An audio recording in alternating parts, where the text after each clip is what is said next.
Assalamualaikum warahmatullahi wabarakatuh. Apa kabarnya adik-adik dan teman-teman semua, siswa dan siswi Sekolah Alam Abdullah bin Zubair.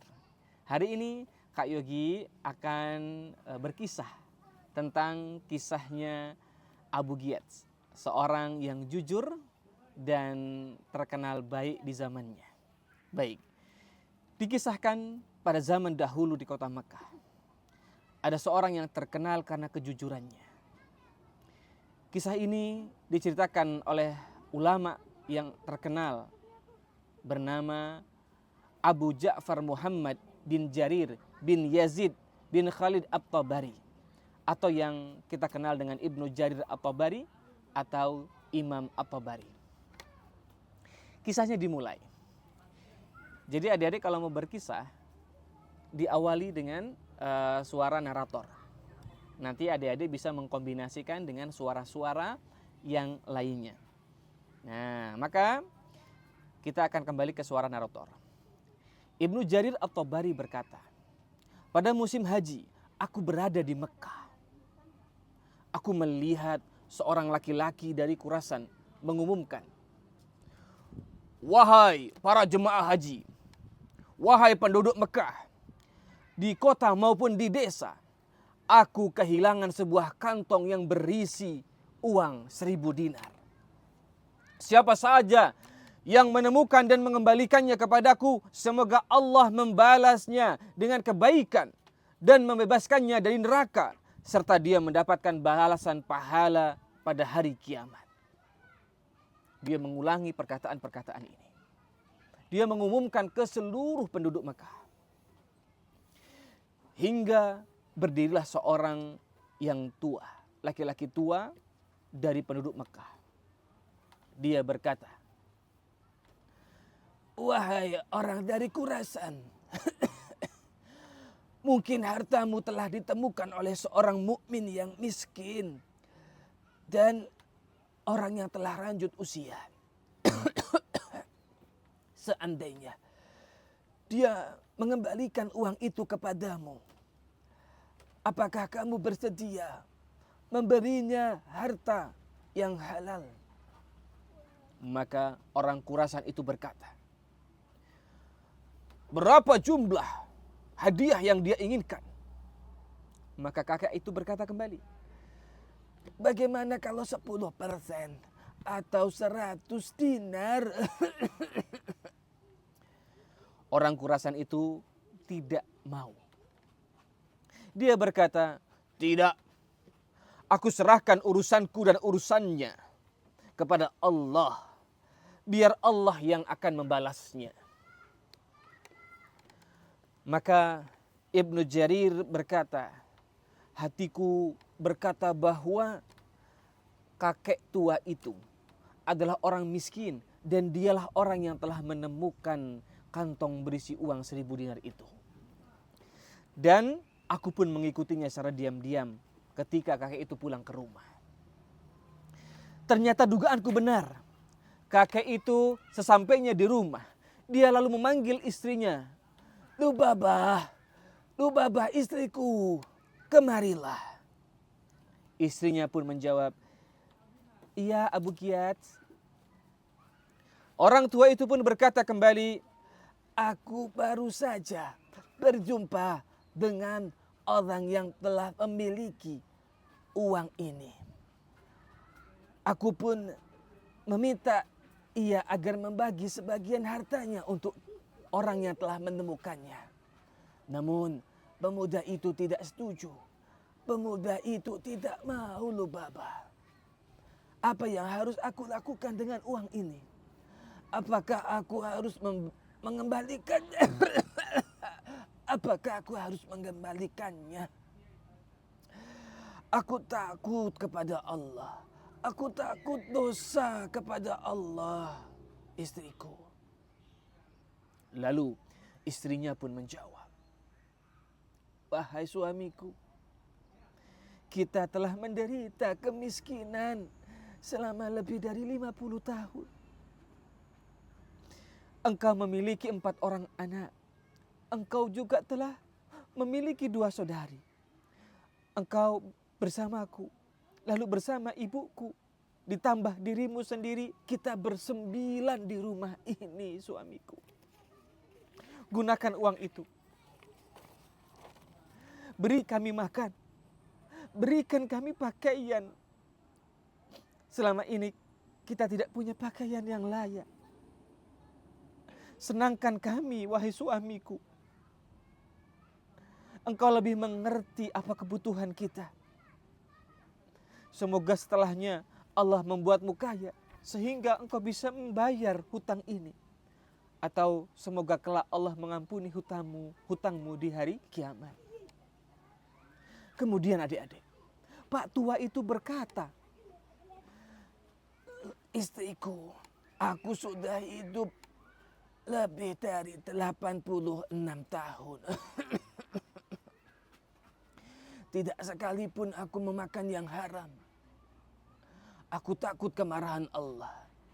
Dan aku tidak ingin melakukan perbuatan yang Allah membencinya.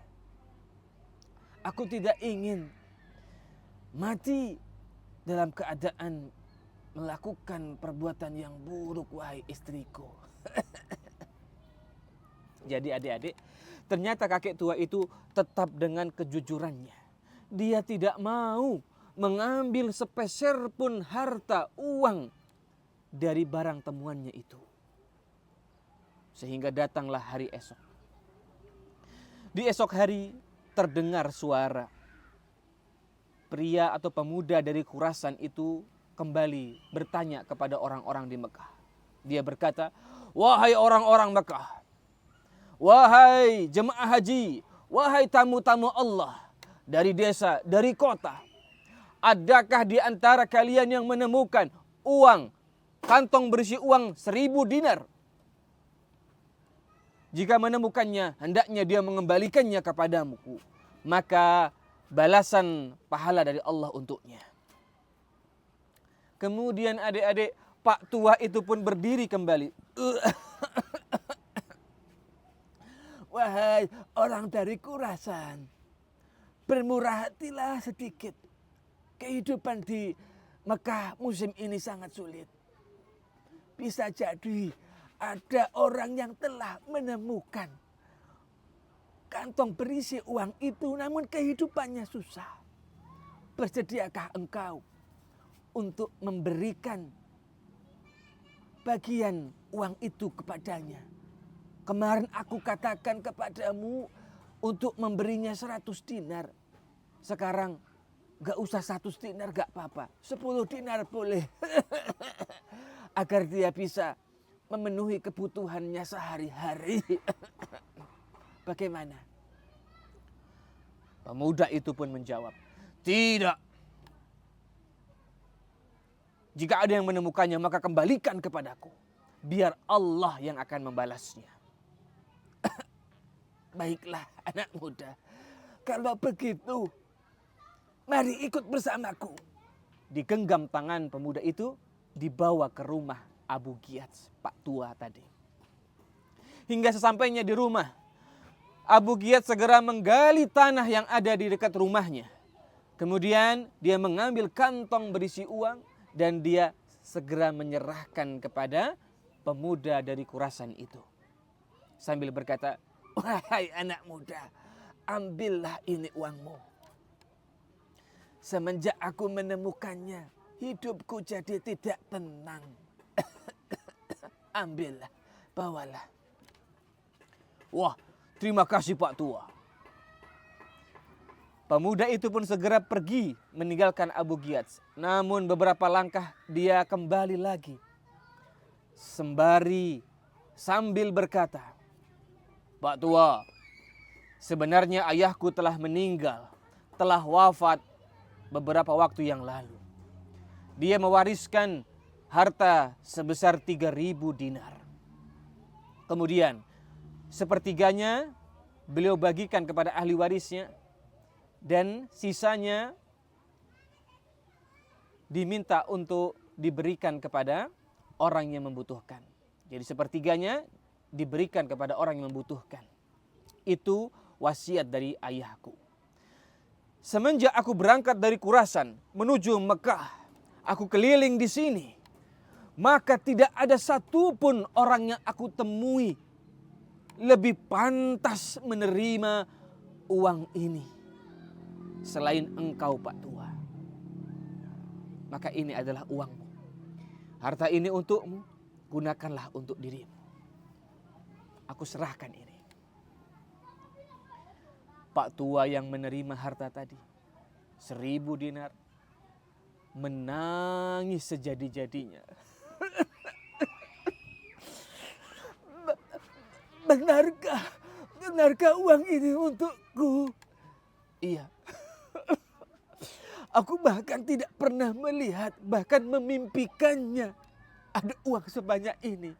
Adik-adik, 1000 dinar. Kalau dirupiahkan kurang lebih sebanyak 3 miliar. Masya Allah. Abu Giyats menangis sejadi-jadinya, terharu karena dia ternyata dengan kejujurannya mendapatkan balasan kebaikan yang besar. Maka Pak Tua itu mendoakan, wahai anak muda, semoga Allah merahmati yang memiliki harta ini di kuburnya. Dan semoga Allah memberkahi anaknya. Terima kasih. Pak Tua ini pun menangis dan pemuda itu pergi. Ketika pemuda itu pergi, aku, Ibnu Jarir At-Tabari, segera ikut pergi juga mengikuti pemuda tadi. Namun Pak Tua itu memanggilku. Wahai anak muda, kemarilah. Hah? Aku? Iya, sini. Aku tahu engkau telah membuntutiku dari kemarin. Kemarilah nak, duduklah. Terima hadiah dariku. Maka Ibnu Jarir pun duduk. Kemudian Pak Tua memanggil istrinya dan anak-anaknya. Istriku, Lubabah, Fulanah, kemarilah. Dipanggil anak-anaknya. Ibu dari istrinya, saudari-saudarinya. Kemudian Abu Giyats membagi mereka masing-masing 100 dinar. Untuk dirinya juga 100 dinar. Jadi mereka bersepuluh. Masing-masing mendapatkan 100 dinar. Hingga kemudian Ibnu Jarir berterima kasih, mendoakan kebaikan Pak Tua. Lalu dia pergi meninggalkan Pak Tua. Pak Tua berpesan, wahai anak muda, uang ini uang yang halal. Gunakanlah uang ini untuk kebaikan. Maka Ibnu Jarir pergi menggunakan uang 100 dinar atau sekitar kurang lebih 300 juta. Dia gunakan untuk belajar ilmu agama selama 2 tahun. Waktu berlalu, 16 tahun kemudian Ibnu Jarir kembali ke kota Mekkah. Dia mencari Abu Giyats. Namun menurut keterangan warga, ternyata Abu Giyats telah meninggal dunia. Begitupun istrinya, begitupun ibu istrinya, begitupun saudari-saudarinya. Tersisalah 4 anaknya. Kemudian Abu Giyats bertanya, Kemudian Ibnu Jarir At-Tabari bertanya, kemana anak-anaknya? Maka orang-orang pun mengatakan, anak-anaknya telah dinikahi oleh para gubernur dan para raja. Hidupnya mulia, hidupnya penuh dengan kebaikan. Ini semua karena kebaikan ayahnya, kisah ayahnya yang sangat jujur, yang baik, tersebar ke seluruh negeri. Sehingga orang-orang pun memuliakan Abu Giyats dan keluarganya. Masya Allah. Adik-adik, lihat kisah Abu Giyats dan keluarganya. Karena kejujuran yang mereka pegang, karena kebaikan yang mereka utamakan. Mereka tidak berbohong, tidak menipu. Kejujuran tidak membuat rezekinya berkurang. Kebohongan tidak membuat rezekinya bertambah. Sementara kejujuran akan membuat kebaikan atau balasan kebaikan yang banyak dari Allah. Maka siapa sangka orang yang dulunya miskin diuji dengan kemiskinan, lalu jujur, berbuat baik, Allah angkat derajatnya di dunia dan di akhirat. Maka ini adik-adik, mari kita jadi anak-anak yang jujur sebagaimana Abu Giyats. Sebagaimana kisah yang telah dibawakan oleh Ibnu Jarir At-Tabari rahimahullah ta'ala. Demikian adik-adik semua. Semoga kita bisa mengambil hikmah menjadi anak-anak yang jujur dari kisah ini. Barakallahu fikum. Assalamualaikum warahmatullahi wabarakatuh.